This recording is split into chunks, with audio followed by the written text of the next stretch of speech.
My name is Courtney Swan. I have a Master's of Science in Nutrition, and I host the Real Foodology podcast, and thank you so much for listening to us today. Our food is being tainted by dangerous chemicals, and it's making us sick. In 2009, I started to get debilitating stomach aches. I bounced around between specialists with no clarity for 2 years until 2011, when I was diagnosed with a gluten intolerance. I was also told to avoid corn and soy, which are common food sensitivities amongst my generation. Unfortunately, my story is not unique. Clueless to how this was connected to our food system, I started to do some digging. What I found was alarming. Our current agriculture system origin story involves large chemical companies, not farmers, chemists.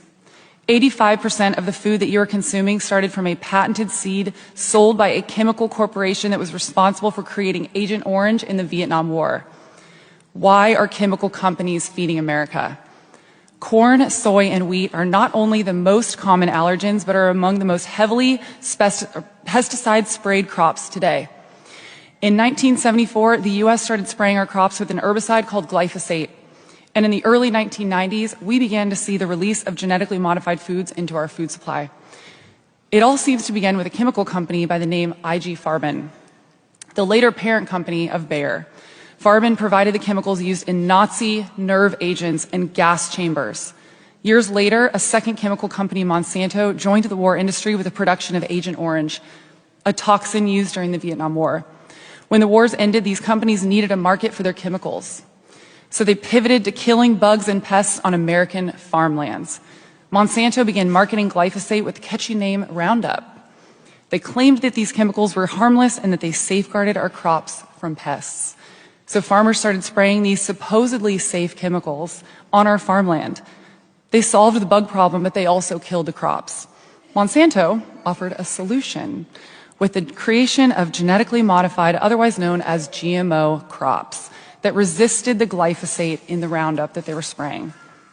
These Roundup-ready crops allow farmers to spray entire fields with glyphosate to kill off pests without harming the plants.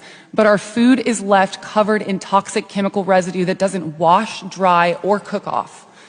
Not only is it sprayed to kill pests, but in the final stages of harvest, it is sprayed on the wheat to dry it out. Grains that go into bread and cereals that are in grocery stores and homes of Americans are heavily sprayed with these toxins. It's also being sprayed on oats, chickpeas, almonds, potatoes, and more. You can assume that if it's not organic, it is likely contaminated with glyphosate. In America, organic food by law cannot contain GMOs and glyphosate, and they are more expensive compared to conventionally grown options. Americans are being forced to pay more for food that isn't poisoned.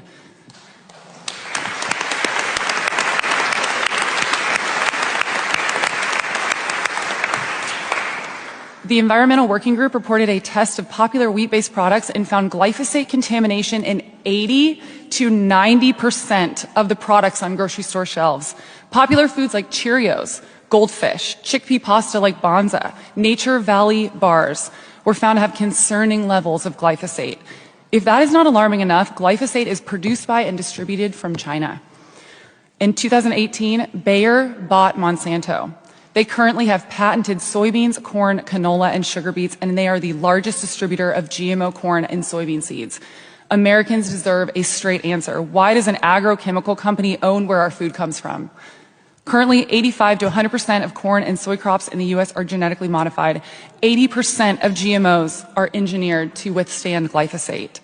And a staggering 280 million pounds of glyphosate are sprayed on American crops annually. We are eating this Roundup-ready corn, but unlike GMO crops, humans are not Roundup-ready. We are not resistant to these toxins, and it's causing neurological damage, endocrine disruption. It's harming our reproductive health, and it's affecting fetal development. Glyphosate is classified as a carcinogen by the World Health Organization's International Agency for Research on Cancer.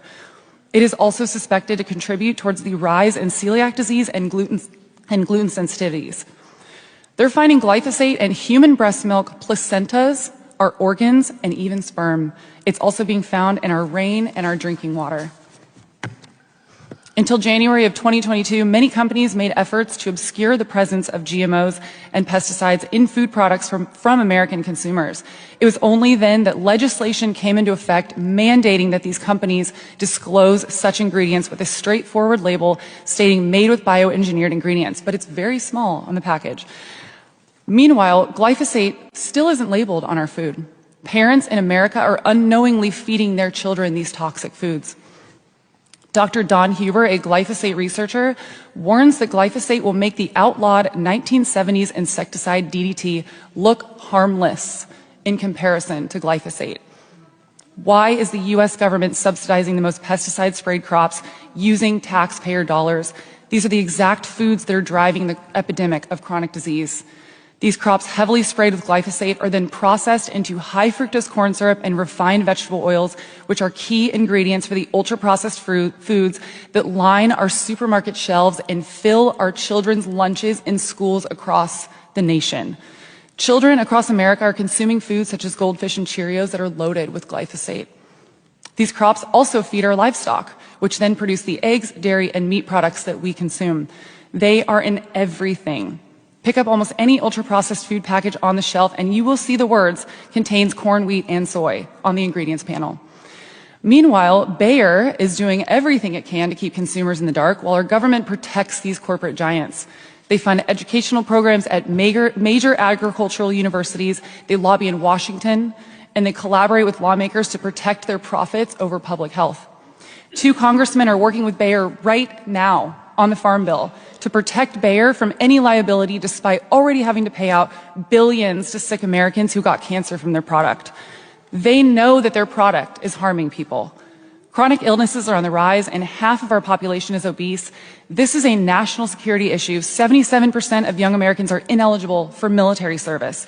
We have industrialized our food at the expense of our health, prioritizing profits over people to the point where our bodies can no longer cope with this chemical assault.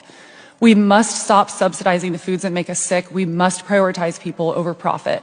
This isn't just about policy, it's about survival. Let's create a future where our food system is designed to nourish us and not destroy us. Thank you.